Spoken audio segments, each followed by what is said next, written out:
গল্পটা আবর্তিত আমার এই কেন্দ্র করে, এটা আমায় খুব আবেগ আপ্লুত করেছে এবং আমি খুব এক্সাইটেড আমি এই ক্যারেক্টারটা নিয়ে, যে মানুষ তো নায়ক সব ছবিতেই করি, মানুষকে একটু ভেঙে ভাঙা বা ব্যতিক্রমী সেটা আসলে শুরু হয়েছে এবং সেখানে জায়েদ খানকে সুপারস্টার হিসেবে দেখানো হয়েছে। এটা অনেক বড় ব্যাপার এই কামরুজ্জামান রোমানের এই লিপস্টিক ছবিতে। আমি আশা করি ইনশাল্লাহ অভিনয় করার পরে বাকিটা অনুভূতি আপনাদেরকে জানাতে পারবো। জায়েদ ভাই, একটা প্রশ্ন ছিল, সেটা হচ্ছে যে আপনার এই সিনেমাটা কি আসলে আমাদের দেশের ইন্ডাস্ট্রির কোনো গল্প কি, মানে আমাদের দেশের ঢাকায় সিনেমার যে নানা রকম ঘটনা যে বিষয়গুলো আমরা দেখি এরকম কিছু থাকছে নাকি একেবারে ভিন্ন কিছু থাকছে? অবশ্যই ভিন্ন কিছু থাকছে। আমি যদি ছবির গল্পটা বলে দেই, এমনিতে পরিচালক বারবার বলছিল জায়েদ খান সাংবাদিকদের সাথে অনেক ভালো সম্পর্ক, ভালোবাসে, আমার সব শর্ট জড়ি দেখা দেয়। তো আমি বলছি না, সেটাও অ্যাটলিস্ট হবে না। আর সবচেয়ে বড় কথা হচ্ছে গল্পটা অবশ্যই আমি এটা বলতে পারি গতানুগতির বাইরে এবং আপনাদের ভালো লাগবে, এবং গল্পটা ঢাকায় সিনেমাকেই কেন্দ্র করে। কারণ আপনি আপনার কৃষ্টি কালচারের বাইরে তো আপনি যেতে পারবেন না। আপনার সকালে উঠে মুসলমান রীতিতে আমরা যে সকালে উঠে আজান শুনি, সকালে উঠে আমরা নামাজ পড়ি, দিন শুরু হয়। ছোটোবেলা আমরা এই সন্ধ্যার মধ্যে স্কুলে শেষ করে এসে সন্ধ্যার পরে পড়তে না বসলে বাবারা পিটাতো। এই যে একটা রীতি রেওয়াজ, আমরা কিন্তু রীতি রেওয়াজের বাইরে কেউই না বাঙালি সেন্টিমেন্টে, মুসলিম কান্ট্রিতে। তো এই বাঙালি সেন্টিমেন্টের দিয়েই হয়তো সিনেমাকে আবর্তি হয়ে কেন্দ্র করে আবর্তিত হয়েছে এই গল্পটা। তো সেখান থেকে আমার মনে করি যে এই লিপস্টিক গল্পটা আপনাদের জায়েদ খানকে অন্তত যতটুকু পর্দায় কি করতে পারবো সেটা আপনাদের পরে জানাতে পারবো, বাট স্ক্রিপ্ট থেকে আপাত দৃষ্টিতে যাতে মনে হচ্ছে এটা আপনাদের ভালো লাগবে আমি বলে দিতে পারি। ভাই, ছায়াবাজের একটা আপডেট শুনি, ছায়াবাজের কি অবস্থা? ছায়াবাজ নিয়ে আসলে আমি অনেক জল ঘোলা হয়েছে, অনেক কথা হয়েছে, বিকজ এটা আমি আপনাদের সামনে ক্লিয়ার করে দিতে চাই। বিকজ সিনেমাটা আমার জীবনে একটা বড় ভালো গল্পের সিনেমা এবং কলকাতার জনপ্রিয় অভিনেত্রী সায়ন্তিকা এখানে অভিনয় করেছে। আমি জানি আপনারা কোন প্রশ্নের পরে কোন প্রশ্ন করবেন, যেন আমি আপনাদের সব প্রশ্নের উত্তর আমি সব প্রশ্নগুলো এক উত্তরে দিয়ে দিতে চাই। সেটা হচ্ছে গিয়ে অনেক কথা কিছুদিন তো আমি ছবিটা 8 দিন শুটিং করলাম, সুন্দরভাবেই শান্তিকে ফিরে গিয়েছে। সবচেয়ে মজার বিষয় এয়ারপোর্টেই এই পরিচালকেরই মানে আমি কামরুজ্জামান রোমানেরই দ্বিতীয় ছবি টাইগার সাইন করেছি আমি এয়ারপোর্টে, যেটা শুটিং ডিসেম্বরে শুরু হবে, 5 দিন বাংলাদেশে, বাকিটা লন্ডনে হবে। গল্পটাই এমন। তো সেখানে শুটিংটা করেও সুন্দর আনন্দের সাথেই ফিরে গিয়েছে। পরিচালক এয়ারপোর্টে তাকে বিদায় জানিয়েছে। এরপরে এসেই এখানে প্রডিউসার খোঁচাখুচি, এই গল্প সেই গল্প, কিছু মিডিয়া আপনারা সৃষ্টি করলেন কি সায়ন্তিকা কেউ হাত ধরে থাকার কারণে সায়ন্তিকা চলে গেল। এটা কিন্তু সায়ন্তিকাও কোথাও বলেনি, পরিচালকও বলেনি, জায়েদ খানও বলেনি। এটা কিন্তু দেখলাম আমি হঠাৎ করে মিডিয়ার সৃষ্টি। আমাকে সায়ন্তিকা ফোন করে বলতেছে she is my good friend. এটা আনডাউটলি এই কদিন শুটিং এসে তার সাথে আমার একটা ভালো বন্ধুত্ব হয়ে গেছে। আমি তাকে বন্ধু হিসেবে ওন করি, সে আমাকে বন্ধু হিসেবে ওন করে। অত্যন্ত প্রফেশনাল মেয়ে, যথেষ্ট ভালো অভিনয় করে এবং প্রফেশনাল। 7টায় আমার আগে উঠে আমাকে অ্যাসিস্ট্যান্ট ডিরেক্টরকে পাঠিয়ে দিতে বলেন আমি রেডি, জায়েদকে রেডি কিনা। এই যে একটা প্রফেশনালিজম, এটা কিন্তু আমি দেখে অবাক লেগেছে।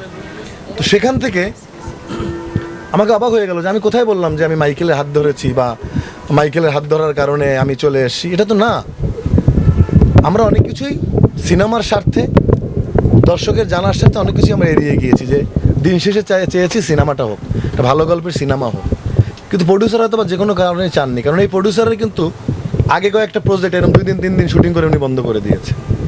এটা আমি পরে জানতে পেরেছি। উনি যে কোনো জিনিস উনি টেলিফিল্ম শুরু করেছে, ঈদের বন্ধ করে দিয়েছে 2 দিন শুটিং করে। উনি ওয়েব সিরিজ শুরু করছে, বন্ধ করে দিয়েছে। এর আগে সিনেমা একটা নাকি শুরু করছে, বন্ধ। আবার ওনার শুটিং থেকে আরেক নায়ক আমাদের এক ছোটো ভাই জয়, জানেন, সে জয়ও ওনার সাথে ওনার এই মানে মনোভূত, মানে স্বাভাবিক একটা শিল্পীর তো আসলে অভিনয়টাই করতে চায়, ও কিন্তু সেই স্পট ছেড়ে চলে এসছে।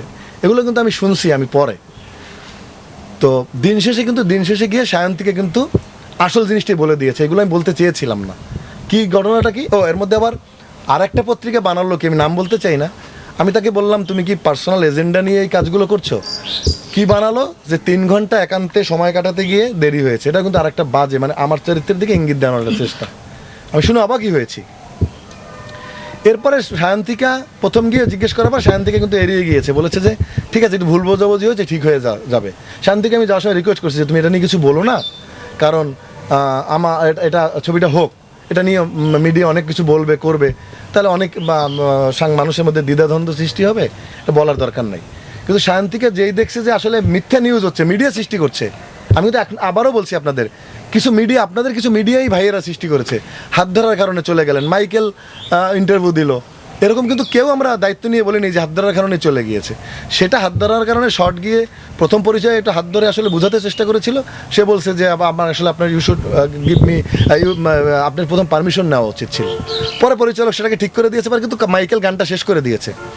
তার আগে সাইফ খান কালু প্রথম গান শুরু করছে, সেও কিন্তু হাফ ডান গান করে চলে গেছে এই প্রডিউসারের সাথে আর্থিক লেনদেনের কারণে। সেটা আমরা সকালে উঠে থেকেই সাইফ খান কালু নাই, সেও চলে গেছে এই প্রডিউসারের কারণে। অপেশাদার প্রযোজক হলে যাওয়া হয়। এরপর কিন্তু সায়ন্তিক এটাকে ক্লিয়ার করে দিয়েছে যে আমার মূল সমস্যা প্রযোজকের সাথে। আমি কিন্তু এটা দেখেছি, একটা সায়ন্তিকের সাথে কন্ট্যাক্ট হয়েছে প্রযোজকের, টাকা পয়সা কি শুটিং কয়জন লোক থাকবে কোথায় থাকবে এগুলো কিন্তু সব প্রযোজকের সাথে কন্ট্যাক্ট হয়েছে। সায়ন্তিকে আসার পর প্রযোজক সায়ন্তিকাকে এড়িয়ে চলছিল, আসেই না। পুরো টেক কেয়ারটা কিন্তু পরে আমার পরিচালকের উপর গেছে, যেটা আমাদের দায়িত্ব ছিল না। তো দিন শেষে পেশাদার প্রযোজক না হওয়ার কারণেই কিন্তু আর দিন শুটিং আমার অনেক শুটিং প্রথম দিনই কিন্তু অফ হয়ে যায় দুজনের সাথে, প্রডিউসারের সাথে এবং শান্তিকের সাথে অনেক বাকবিতণ্ডা হয়েছে। পরে শান্তিকে ডিসিশন নিছে সিনেমাটা করবে না। অলরেডি সে প্যাকড হার ব্যাগেজ, সে অলরেডি সে প্যাকেজ বা তার লাগেজ ট্যাগেজ ব্যাগ প্যাক করেছে। আমি গিয়ে বুঝিয়ে টুঝিয়ে, স্বাভাবিক আমি শিল্পীদের নেতা, আমি শিল্পীদের দায়িত্ব পালন করেছি, আমি তো জানি শিল্পীদেরকে মন কীভাবে ভালো রাখতে হয় বা কী আসলে সমস্যাটা কোথায়। আমি বুঝিয়ে টুঝিয়ে কিন্তু পুরো শুটিংটা 7 দিন টেনেছি। তো তারপরে আর হয়নি, কালু চলে গেল অর্ধেক গান ফেলে। প্রযোজককে বিভিন্ন সমস্যা জানিয়ে শান্তিকে মেসেজ করছে, প্রযোজক উত্তর দিচ্ছে না। আরে ভাই আপনি তো আনছেন একটা সব দিন শেষে, এটা উনি একজন অতিথি, এই দেশে অভিনয় করতে এসছে। উনি এই একজন প্রযোজকের জন্য সমস্ত প্রযোজককে সমস্ত কলকাতার শিল্পীরা খারাপ জানবে, আমাদের ইন্ডাস্ট্রিকে খারাপ জানবে, এটা তো অন্যায়। উনি প্রযোজককে বারবার ওনার সমস্যা জানিয়ে যে এই ডাইরেক্টরের সাথে কমফোর্ট না বা ভালো আরও বা উনি ভালো কাজের কিছু প্ল্যানিং চাচ্ছেন, প্রযোজক শুধু সিন করে রেখে দেয় আর উত্তর দেয় না। লাস্টে দিন শেষে ওনাদের সাথে একটা কন্ট্রাডিকশন চলেই আসলো। লাস্টে উনি বললো যে প্রযোজক বললো যে আমি এটাই করতে চাই, শান্তিকে বললো যে না এভাবে কাজ হয় না আমাকে প্রপার প্ল্যানিং ছাড়া। তো প্রযোজক বললো তাইলে আমি প্যাক আপ করে দেবো। তখন শান্তিকেও আমরাও সবাই বললাম ঠিক আছে প্যাক আপ হয়ে যায়। আপনার কথা শুনে বোঝা যাচ্ছে যে আপনি যেটি বলছেন